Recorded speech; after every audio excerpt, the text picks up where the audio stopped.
नमस्कार साथियों, मैं विकास यादव आप सभी लोगों का अपने इस YouTube चैनल पर बहुत बहुत स्वागत करता हूं। हम इंडियन कॉन्ट्रैक्ट एक्ट के चैप्टर 2 के विषय में बात कर रहे थे और इससे पहले के वीडियो में हमने सेक्शन 18 तक इसके बारे में डिस्कशन कर लिया था। आज के सेशन में हम सेक्शन 20 से लेकर के सेक्शन 30 तक बात करेंगे। तो चलिए शुरू करते हैं। और उससे पहले हम एक बार सेक्शन 19 और 19A को समझ लेते हैं। सेक्शन 19 क्या कहता है? Voidability of agreement without free consent. अगर कंसेंट कोअर्जन, फ्रॉड और मिसरिप्रेजेंटेशन से ली गई है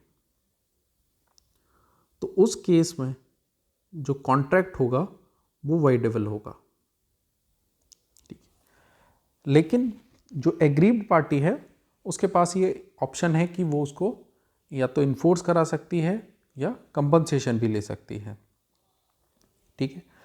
इस सेक्शन का एक एक्सेप्शन है, वो ये बात करता है कि यदि डिफेंडेंट ये प्रूव कर देता है कि जो प्लेंटिफ है उसके पास में ऑप्शन था कि वो ट्रुथ को डिस्कवर कर सकता था। अगर उसने वो ट्रुथ को डिस्कवर करने के लिए कोई एफर्ट्स नहीं लगाए या उसने डिस्कवर नहीं किया है तो उस केस में कॉन्ट्रैक्ट को वॉइडेबल नहीं माना जाएगा और ये भी नहीं माना जाएगा कि वो कोअर्जन, फ्रॉड और मिसरिप्रेजेंटेशन से लिया गया है। चलिए एक एग्जांपल से समझ लेते हैं। सपोज एक ए व्यक्ति है, उसका इंटेंशन है डिसीव करने का, किसको? बी को। और ए बी से ये कहता है कि उसकी जो फैक्ट्री है उसमें डेली 1000 सीमेंट के पैकेट बनते हैं। लेकिन सच ऐसा नहीं है। बी क्या करता है? उसकी बात को सुनता है और फैक्ट्री को खरीद लेता है। ठीक है।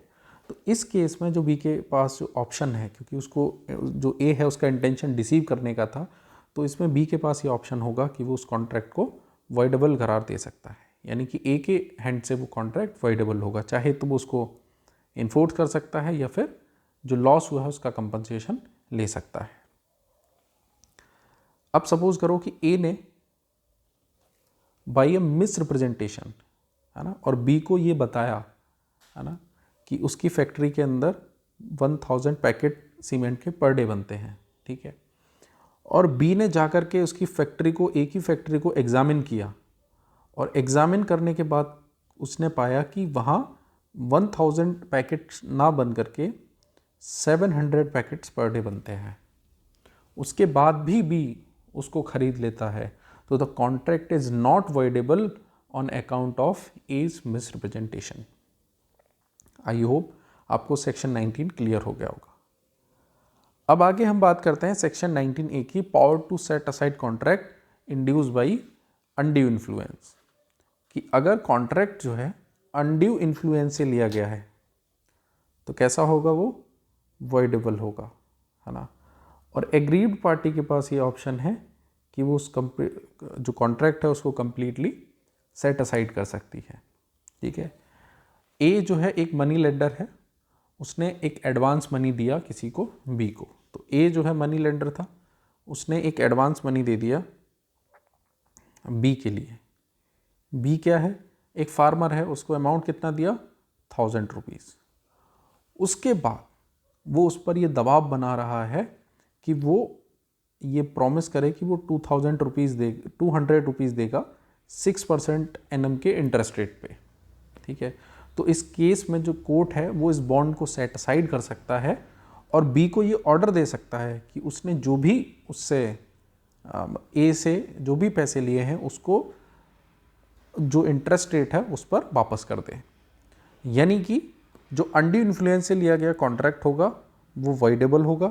एग्रीड पार्टी के पास ये ऑप्शन है कि उसको वो कंप्लीटली सेट असाइड कर सकती है और जो भी एडवांटेजेस लिए गए हैं या जो भी बेनिफिट लिए गए हैं उसको रिस्टोर कराते। तो आई होप आपको सेक्शन 19 और 19A दोनों क्लियर हो गए होंगे। अब हम बात करते हैं सेक्शन 20, 21 और 22 की। सेक्शन 20 मिस्टेक ऑफ फैक्ट की बात करता है और सेक्शन 21 जो है मिस्टेक ऑफ लॉ की बात करता है, ठीक है। तो मिस्टेक ऑफ फैक्ट्स के केस में क्या होगा, या तो एक पार्टी करेगी या दोनों पार्टियां करेंगी। अगर दोनों पार्टी करती हैं तो अंडर सेक्शन 20 उसको जो है बाइलेटरल मिस्टेक माना जाएगा और उसको वॉइड करार दे दिया जाएगा। अगर एक पार्टी मिस्टेक करती है तो अंडर सेक्शन 22 उसको यूनिलैटरल मिस्टेक माना जाएगा और ये इस केस में जो कॉन्ट्रैक्ट होगा वो नॉन वॉइडेबल होगा, यानी कि वैलिड होगा। अब मिस्टेक ऑफ लॉ की बात करें तो सेक्शन 21 क्या कहता है, तो लॉ दो तरह के होंगे, या तो फॉरेन लॉ होगा या इंडियन लॉ होगा। फॉरेन लॉ के केस की अगर हम बात करें तो ये सेम इफेक्ट देता है मिस्टेक ऑफ फैक्ट की तरह, कि अगर दोनों पार्टियां करेंगी तो बाइलेटरल मिस्टेक माना जाएगा और इसको वॉइड करार दे देंगे, और अगर एक पार्टी करेगी तो इसको यूनिलैटरल मिस्टेक माना जाएगा और ये नॉट वॉइडेबल होगा।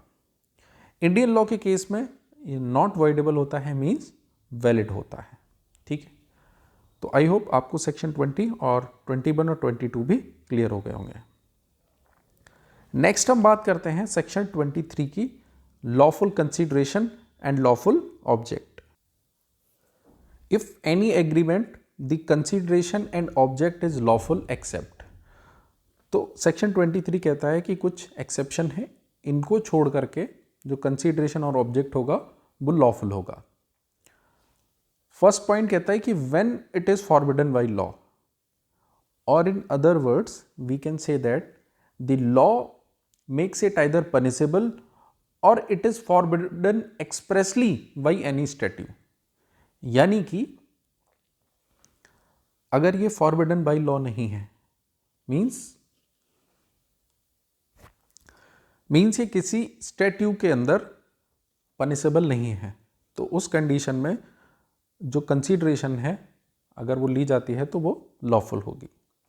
सेकंड कहता है when it defeats the provision of law, और in other words the law does not directly prohibit such act but the act indirectly imposes a restriction to the applicability of any provision of law. Third है when it is fraudulent, और in other words any agreement on which motive is to be deceived someone by entering into contract or whose foundation is based on fraud।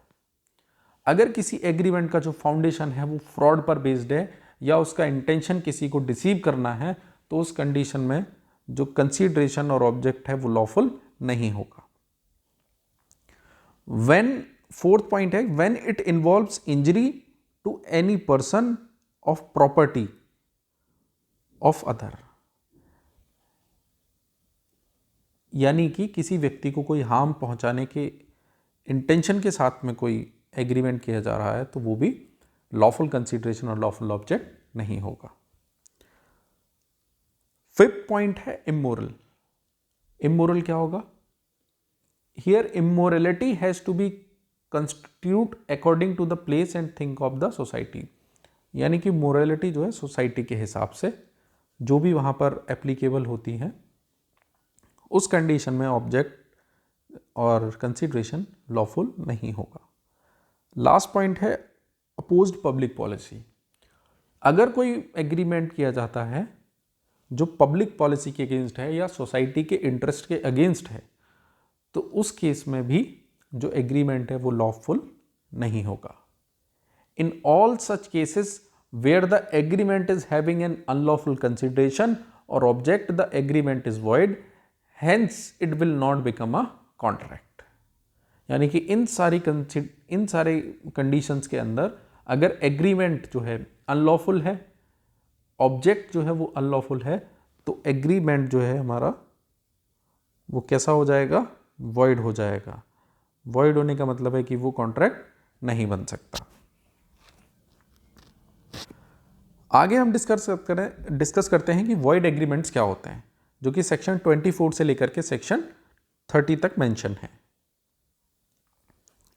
Section 24 जो है वो unlawful consideration and object की बात करता है, जो कि हम ये कह सकते हैं कि सेक्शन 23 का ही एक्सटेंशन है, ठीक है। तो part of consideration for one object या मोर देन वन ऑब्जेक्ट, है ना। तो कंसिडरेशन या तो एक ऑब्जेक्ट के लिए, एक से ज़्यादा ऑब्जेक्ट के लिए अनलॉफुल होगा और जो पूरा एग्रीमेंट है वो हमारा वॉइड हो जाएगा। नेक्स्ट सेक्शन 25 की बात करें तो वो कहता है कि एग्रीमेंट विदाउट कंसिडरेशन वॉइड, है ना, कि एग्रीमेंट अगर बिना कंसिडरेशन के लिया जा रहा है तो वो वॉइड होगा, लेकिन इसके कुछ एक्सेप्शन दिए गए हैं। पहला है नेचुरल लव एंड अफेक्शन में अगर कुछ किया जा रहा है तो उसमें कंसिडरेशन की ज़रूरत नहीं है। सेकंड, अगर आप कोई वॉलंटरी सर्विस कर रहे हैं तो उसमें भी कंसिडरेशन की ज़रूरत नहीं है। और लास्ट में है टाइम बार्ड अगर डेट है तो उसमें भी कंसिडरेशन की ज़रूरत नहीं है। सेक्शन 26, 27 और 28 को हम एक साथ समझेंगे। ये बात करते हैं agreement restraint of marriage, section 26 में दिया गया है। Agreement restraint of trade section 27 में दिया है। और agreement restraint of legal proceeding ये सेक्शन 28 में दिया गया है। इन सारी ही कंडीशंस में जो एग्रीमेंट होगा वो हमारा वॉइड होगा। लेकिन अगर मैरिज के केस में एक एक्सेप्शन है, माइनर के मैरिज से रिलेटेड कुछ ऐसा है तो उस कंडीशन में उसको वॉइड नहीं माना जाएगा। अब बात करते हैं हम सेक्शन 29 की। वो कहता है एग्रीमेंट वॉइड फॉर अनसर्टेनिटी, किसी चीज़ की अनसर्टेनिटी है और उसका एग्रीमेंट अगर आप कर ले रहे हैं तो वो भी वॉइड होगा। सेक्शन 30 कहता है वेजरिंग एग्रीमेंट जो होते हैं वो सारे वेजरिंग एग्रीमेंट्स वॉइड होते हैं, एक्सेप्ट अगर कोई प्राइज है हॉर्स रेसिंग का तो उस केस में जो एग्रीमेंट है वो वेजरिंग एग्रीमेंट नहीं होगा और वो वॉइड नहीं माना जाएगा। आई होप आप सभी लोगों को सेक्शन 20 से लेकर के और 30 तक की सारी बातें समझ आई होंगी। ऐसे ही और इन्फॉर्मेटिव वीडियोस के लिए आप हमारे चैनल को सब्सक्राइब करें, लाइक करें, शेयर करें। जय हिंद, जय भारत।